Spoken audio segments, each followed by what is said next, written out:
स्तोत्र ग्रंथ 105 इस्राएल का गौरवपूर्ण इतिहास।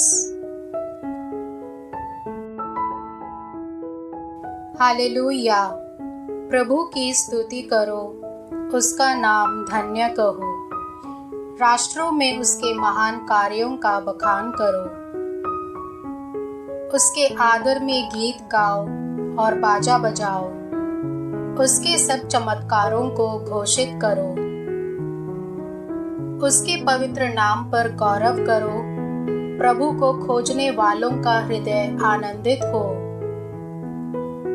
प्रभु और उसके सामर्थ्य का मनन करो। उसके दर्शनों के लिए ललायित रहो। उसके चमत्कार, उसके अपूर्व कार्य और उसके निर्णय याद रखो। प्रभु भक्त इब्राहिम की संतति, याकूब के पुत्रों, प्रभु की चुनी हुई प्रजा। प्रभु ही हमारा ईश्वर है। उसके निर्णय समस्त पृथ्वी पर व्याप्त हैं। प्रभु को अपना विधान सदा स्मरण रहता है। हजारों पीढ़ियों के लिए अपनी प्रतिज्ञाएं, इब्राहिम के लिए निर्धारित विधान, इसहाक के सामने खाई हुई शपथ, याकूब को प्रदत्त संहिता, इस्राएल के लिए चिरस्थायी विधान। उसने कहा था, मैं तुम्हें कनान देश प्रदान करूंगा। वह तुम्हारे लिए निश्चित की हुई विरासत है।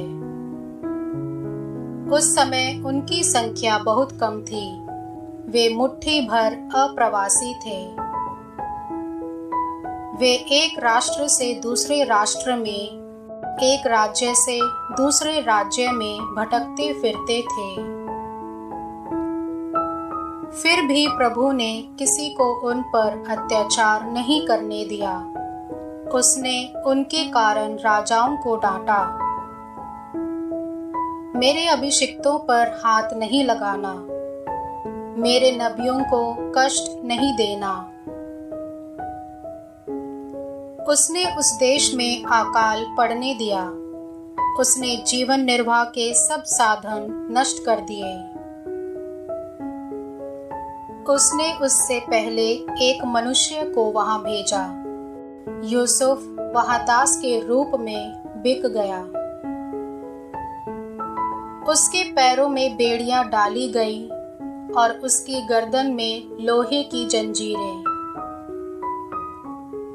उसकी भविष्यवाणी पूरी हो गई। प्रभु की वाणी ने उसे सच्चा प्रमाणित किया। राजा ने उसे रिहा करने का आदेश दिया। राष्ट्रों के शासक ने उसे मुक्त किया। उसे अपने घराने का अधिपति और अपनी सारी संपत्ति का प्रबंधक बनाया, जिससे वह उसके पदाधिकारियों को प्रशिक्षण दे और वयोवृद्धों को प्रज्ञा प्रदान करे। तब इस्राएल ने मिस्र देश में प्रवेश किया। याकूब हाम के देश में अप्रवासी के रूप में रहने लगा। ईश्वर ने अपनी प्रजा की संख्या बहुत अधिक बढ़ाई और उसे उसके विरोधियों से अधिक शक्तिशाली बनाया। उसने मिस्रियों का हृदय बदल दिया, जिससे वे उसकी प्रजा से बैर करें और उसके साथ छल कपट करें। तब उसने अपने सेवक मूसा को और अपने कृपा पात्र हारून को भेजा। इन दोनों ने मिस्र में प्रभु के चमत्कार दिखाए। हाम के देश में ईश्वर के अपूर्व कार्य संपन्न किए। उसने अंधकार भेजा और समस्त देश पर अंधकार छाया रहा, किंतु उन्होंने उसका कहना नहीं माना। उसने उनका जल रक्त में बदल दिया और उनकी मछलियों का विनाश कर दिया। उनका देश मेंढकों से भर गया। वे उनके शासकों के महलों में घुस गए। उसके कहने पर उनके समस्त देश पर डांस और मच्छर छा गए। उसने वर्षा के बदले उनके सारे देश पर ओले बरसाए और धधकती आग गिराई।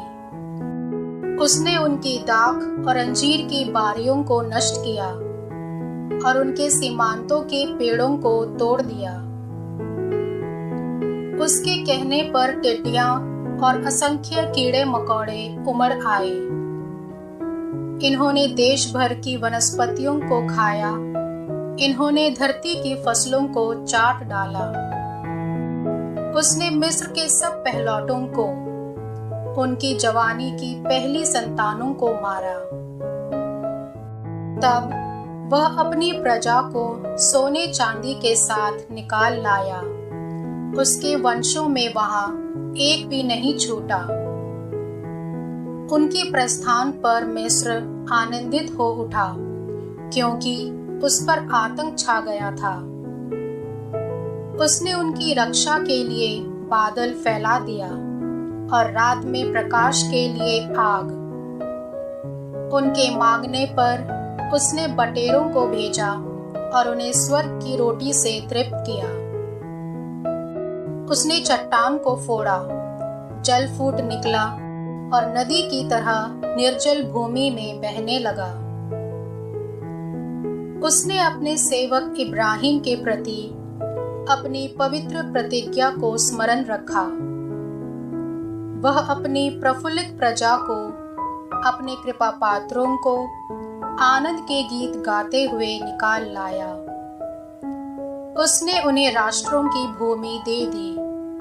वे अन्य जातियों के परिश्रम का फल पाते हैं, बरशते वे उसके विधान के अनुसार चलते और उसकी संहिता का पालन करते हों।